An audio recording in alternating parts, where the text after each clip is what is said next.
अरावली को लेके जो फैसला आया सुप्रीम कोर्ट का वो दुर्भाग्यपूर्ण है, क्योंकि जिस प्रकार से 2010 के अंदर एफिडेविट दिया गया था 16 फरवरी को, 3 दिन में ही 19 तारीख को ही 2010 को सुप्रीम कोर्ट ने उसको खारिज कर दिया, जो 100 मीटर की रेंज में माना गया था अरावली को।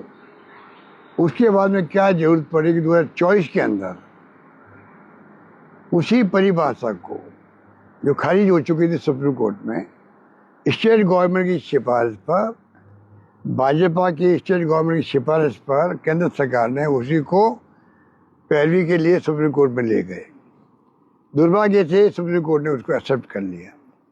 आज हाहाकार मचा हुआ सब जगह, क्योंकि अगर अरावली नहीं बचेगी तो आप सोच सकते हो कि उसके परिणाम क्या होंगे वर्तमान पीढ़ी के लिए भी, आने वाली पीढ़ियों के लिए भी।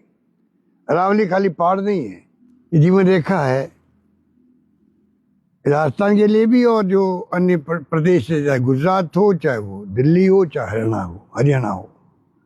इसलिए हमें सोचना पड़ेगा किस प्रकार से इस फैसले पे पुनर्विचार करने के लिए मजबूर करें सुप्रीम कोर्ट को भी।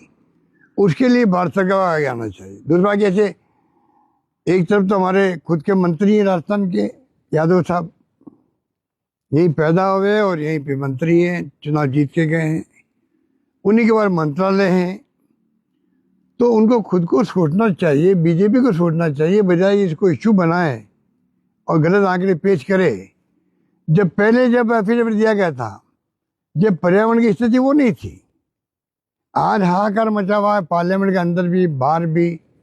राहुल गांधी भी, नेता प्रतिपक्ष भी, अन्य लोग भी, तमाम पार्टियों के लोग जिस प्रकार से दिल्ली गैस चैम्बर बन चुका है, सांस लेना मुश्किल हो रहा है, दिल्ली के अलावा भी अन्य राज्यों में भी उसका असर भी पड़ रहा है।